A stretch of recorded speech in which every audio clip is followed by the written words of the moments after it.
ইতিহাসের পাতা উল্টালে আমরা এমন কিছু রত্নভাণ্ডারের সন্ধান পাই যা যে কোনো রোমাঞ্চকর কল্পকাহিনী বা উপন্যাসকেও হার মানায়। আজ আমরা শুনব এমনই এক অবিশ্বাস্য উত্থানের গল্প, যেখানে একজন মৃত্যুদণ্ডপ্রাপ্ত দস্যু হয়ে উঠেছিলেন আধুনিক বিজ্ঞানের জনক। লেখক নিজামুল হুদা খানের লেখা ইসলামী শাসনের সোনালী দিন বইটির অডিও সম্পাদনায় মোহাম্মদ ইকরামুল ইসলাম খান, অডিও ইঞ্জিনিয়ারিংয়ে এমদাদুল ইসলাম। আমাদের আজকের পর্ব দস্যু হল জগৎ বিখ্যাত বিজ্ঞানী। আব্বাসীয় খিলাফতের স্বর্ণযুগের কথা।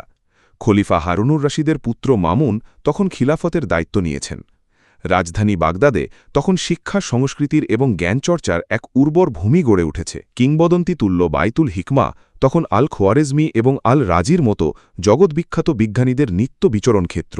দিকে দিকে জ্ঞানের আলো ছড়িয়ে দিচ্ছে এই প্রতিষ্ঠান, একত্র করছে পৃথিবীর তাবৎ জ্ঞান বিজ্ঞানের নথিপত্র, আর সেই সাথে পৃথিবীর বিভিন্ন প্রান্ত থেকে জড়ো হচ্ছে সকল জ্ঞানপিপাসু মানুষ। কিন্তু এই আলোকিত বাগদাদের উল্টোচিত্র ছিল পারস্যের খোয়ারেজেন এবং খোরাসান প্রদেশে। সেখানে তখন এক বিশৃঙ্খল দস্যুরাজ কায়েম করেছে একদল দস্যু, আর আতঙ্কের অপর নাম হয়ে দাঁড়িয়েছে তারা। দখল, হত্যা, লুণ্ঠন ও দুষ্কর্মের কুখ্যাতি ছড়িয়ে পড়ছে চতুর্দিকে। পাঁচ কান হয়ে এই সীমাহীন নৈরাজ্যের ঘটনা একসময় পৌঁছে গেল খলিফার কানে। খলিফা আল মামুন এই দস্যুবৃত্তি চিরতরে বন্ধ করতে এক বিশেষ সামরিক বাহিনী তৈরি করলেন। খলিফার সেই বিশেষ বাহিনীর অভিযানে ধরা পড়ল একদল দস্যু, এবং বিচারের জন্য তাদের আনা হল খলিফার রাজকীয় দরবারে। হত্যা ও লুণ্ঠনের দায়ে ইসলামী আইন অনুযায়ী তাদের মৃত্যুদণ্ডের আদেশ দেওয়া হল। মৃত্যু যখন শিয়রে, তখন সবাই প্রাণ ভিক্ষা চাইবে, এটাই স্বাভাবিক। কিন্তু সবাইকে অবাক করে দিয়ে একজন দস্যু বেঁকে বসলেন। তার নাম মুসা বিন শাকির। মুসা বিন শাকিরের অকাট্য যুক্তি হল, তাকে কোনো হত্যা বা লুণ্ঠনের অভিযোগে হাতে নাতে গ্রেফতার করা হয়নি, বরং সে খলিফার বাহিনীর সাথে সম্মুখ যুদ্ধে পরাজিত হয়ে বন্দী হয়েছে। তাই খলিফার উচিত তাকে সাধারণ অপরাধী নয়, বরং যুদ্ধবন্দীর মর্যাদা দেওয়া। এহেন নিখুঁত এবং আইনত অকাট্য যুক্তি একজন দস্যুর মুখে শুনে উপস্থিত সকলেই হতবাক হয়ে গেল। খোদ খলিফা মামুনুর রশিদ তারই প্রজ্ঞা দেখে তার মৃত্যুদণ্ড রদ করে দিলেন। শুধু ক্ষমাই করলেন না, তাকে হাউস অফ উইজডম নামে খ্যাত বাইতুল হিকমার দাস তথা সহকারীর হিসেবে নিয়োগ করলেন। বাইতুল হিকমায় মুসা বিন শাকিরের নতুন জীবনের সূচনা হল। সর্বশ্রেষ্ঠ বিজ্ঞানী আল খোয়ারেজমির সান্নিধ্যে এসে মুসা বিন শাকির যেন খাঁটি সোনায় পরিণত হলেন। তিনি খুব অল্প সময়েই গণিত ও জ্যোতির্বিদ্যায় অভাবনীয় পারদর্শী হয়ে ওঠেন। তার গবেষণাকর্মের সুখ্যাতি এত তাড়াতাড়ি ছড়িয়ে পড়ে যে অনেক ঐতিহাসিক তো বিভ্রান্ত হয়ে মুসা আল খোয়ারেজমি ও মুসা বিন শাকিরকে একই ব্যক্তি বলে উল্লেখ করেছেন। ঘটনা এখানেই শেষ হয়ে যেতে পারত, কিন্তু এটি কেবলই এক বিশাল ঘটনার শুরু ছিল মাত্র। মুসা শুধু বৈজ্ঞানিক গবেষণাই নয়, নিজের মেধা ও প্রজ্ঞার কারণে তিনি খলিফার বন্ধুস্থানীয় হয়ে ওঠেন। কিন্তু মুসা বিন শাকির অকালেই মৃত্যুবরণ করেন। তার মৃত্যুতে অত্যন্ত শোকাহত হয়ে খলিফা আল মামুন তার ৩ এতিম পুত্রের দায়িত্ব পরম মমতায় নিজের হাতে তুলে নেন। সবচেয়ে গুরুত্বপূর্ণ বিষয় হল, একসময়ের মৃত্যুদণ্ডপ্রাপ্ত মুসার ৩ পুত্র রাজকীয় মর্যাদায় খোদ খলিফার আপন পুত্রদের সাথেই প্রাসাদে বড় হতে থাকে। অচিরেই খলিফা আল মামুন বুঝতে পারেন যে এই ৩ ভাই তাদের বাবা মুসা বিন শাকিরের মতোই অত্যন্ত বুদ্ধিমান ও প্রখর ধীশক্তির অধিকারী। কাল বিলম্ব না করে তাদেরকে বাইতুল হিকমাতে পড়াশোনার এবং গবেষণার বিশেষ ব্যবস্থা করা হয় তৎকালীন শ্রেষ্ঠ পণ্ডিত ইয়াহিয়া বিন আবু মানসুরের তত্ত্বাবধানে। এই ৩ ভাইয়ের নাম ছিল আবু জাফর মোহাম্মদ ইবনে মুসা, আবুল কাসিম আহম্মদ ইবনে মুসা আর আল হাসান ইবনে মুসা। ইতিহাসের পাতায় তারা একত্রে বনু মুসা নামে বা মুসা ত্রয়ী নামে জগৎ বিখ্যাত হয়ে আছেন। বনু মুসা ভাইদের গবেষণাকর্ম আজ পৃথিবীর সকল বিজ্ঞানীর কাছে চরমভাবে সমাদৃত।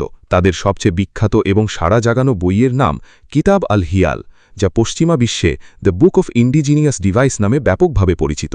কিতাব আল হিয়াল মানে যন্ত্রকৌশলের বই। এই বইটিতে তারা ১০০টিরও বেশি সম্পূর্ণ স্বয়ংক্রিয় এবং অত্যাধুনিক যন্ত্র আবিষ্কারের নিখুঁত বর্ণনা দিয়েছেন। আধুনিক প্রকৌশল বিদ্যা, অটোমেশন ও মেকানিক্যাল ইঞ্জিনিয়ারিংয়ের হাতেখড়ি মূলত এই মুসাত্রয়ী ও আরেক কিংবদন্তি মুসলিম বিজ্ঞানী আল জাজারির হাতেই। জ্যামিতি ও পরিমাপ বিজ্ঞানে তাদের আরেকটি যুগান্তকারী অবদান হচ্ছে কিতাব মারিফা মাসাহাত আল আশকাল আল বাসিতা ওয়া আল কুরিয়া। এটি মূলত সমতল ও গোলাকার আকৃতিসমূহের পরিমাপ সম্পর্কে জানা এক অসাধারণ বই। জ্যোতির্বিদ্যার উপরে তাদের কাজ ছিল অন্যতম। কিতাব হারাকাত আল ফালাক আল উলা নামক জ্যোতির্বিজ্ঞানের বইটি বনু মুসার এক অমর কীর্তি। একটি সৌর বছর যে ঠিক ৩৬৫ দিন ও ৬ ঘণ্টায় সম্পন্ন হয়, এতৎসংক্রান্ত তাদের নিখুঁত গবেষণা রয়েছে তাদের অন্য একটি বইয়ে।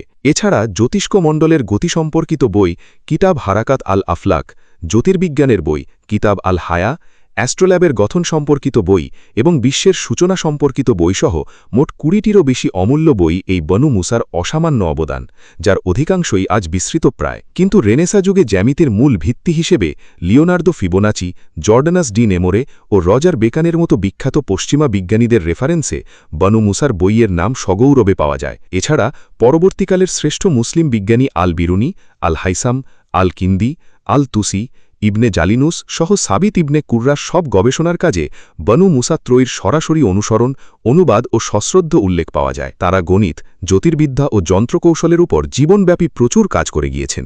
এমনকি প্রাচীন গ্রিক ও বাইজেন্টাইন কাজগুলোকে অনুবাদ করা এবং এর ভুল ত্রুটি সমাধান করার ক্ষেত্রে তাদের অগ্রণী ভূমিকা রয়েছে। তারা পৃথিবীর নির্ভুল পরিমাপের জন্য ১ বছর মিশরের উত্তপ্ত মরুভূমিতে অবস্থান করে নির্লস গবেষণা চালিয়েছিলেন এবং ৩৬৫ দিন ৬ ঘণ্টার নিখুঁত হিসাব দেন। তাদের এই মেধা ও যোগ্যতার কারণে বড় ভাই আবু জাফর মোহাম্মদ বিন মুসা এক পর্যায়ে স্বয়ং বাইতুল হিকমার প্রধান গবেষক হিসেবে দায়িত্ব পালন করেন। তারা মহাকাশ পর্যবেক্ষণের জন্য বাগদাদের মানমন্দিরের বাইরে দজলা বা টাইগ্রিস নদীর ধারে বাবেল তাকে নামে স্থানে নিজেদের উদ্যোগে আরেকটি অত্যাধুনিক মানমন্দির স্থাপন করেন। তারা নিজেদের অর্জিত সকল সম্পদ ও সমগ্র জীবন শুধুমাত্র গবেষণা, আবিষ্কার ও বৈজ্ঞানিক ভ্রমণে নিঃশেষ করেন। বনু মুসা ভাইদের এই সুবিশাল বৈজ্ঞানিক অবদান ও বর্ণাঢ্য জীবনী নিয়ে আলোচনা করতে গেলে হয়তো বিশাল আকৃতির আরেকটি বই লিখতে হবে। আমাদের আধুনিক সমাজের একটি অত্যন্ত প্রচলিত এবং ভ্রান্ত চিন্তা হল মুসলিমরা জ্ঞান বিজ্ঞানে পিছিয়ে পড়ার মূল কারণ হল ইসলাম ধর্ম। এই অবান্তর এবং ভিত্তিহীন আলোচনা যারা করে, ইতিহাস প্রমাণ করে যে তারা আকাট মূর্খ। খিলাফত শাসনে ইসলামের আদর্শিক রাষ্ট্র কাঠামোই বিজ্ঞানকে তার সুউচ্চ শিখরে নিয়ে গিয়েছিল, যা রেনেসার পর ইউরোপে দেখা যায়। আজকের পশ্চিমা বিশ্বে পুঁজিবাদী আদর্শের উত্থানে হয়তো জ্ঞান বিজ্ঞান ও প্রযুক্তির শীর্ষে আরোহণ করা হয়েছে, কিন্তু লাগামহীন স্বাধীনতায় সমাজ জীবন উচ্ছন্নে গিয়েছে। রেনেসার পর ইংল্যান্ডে ব্রিটিশ রয়্যাল সোসাইটি যেমন জ্ঞানীদের আস্তানা হিসেবে প্রতিষ্ঠিত হয়েছিল, ঠিক একইভাবে তার বহু শতাব্দী পূর্বে ইসলামী আদর্শের স্বর্ণযুগে প্রতিষ্ঠিত হয়েছিল হাউস অফ উইজডম খ্যাত এই বাইতুল হিকমা। তাই ইসলামকে হারিয়ে আমরা যেমন আমাদের বিশ্ব নেতৃত্ব হারিয়েছি, তেমনি হারিয়েছি খিলাফত ও প্রযুক্তিগত উৎকর্ষ। প্রকৃতপক্ষে ইসলাম নয়, বরং ইসলাম হরণ তাই আমাদের এই বর্তমান অধঃপতনের জন্য এককভাবে দায়ী। ভাবতে অবাক লাগে, তাই না? যাদের পিতা একসময় দুর্ধর্ষ দস্যু হিসেবে আদালতের কাঠগড়ায় দাঁড়িয়েছিলেন, মৃত্যুদণ্ড যার অবধারিত ছিল, শুধু একজন মুসলিম শাসকের প্রজ্ঞাপূর্ণ একটি সিদ্ধান্তের কারণেই সেই পরিবারটিই হয়ে উঠল আধুনিক বিজ্ঞানের অন্যতম স্থপতি। হারিয়ে যাওয়া এই গৌরবময় দিনগুলো ফিরে আসুক আমাদের চিন্তায়, মননে এবং চেতনায়। আমাদের সাথে থাকার জন্য অসংখ্য ধন্যবাদ।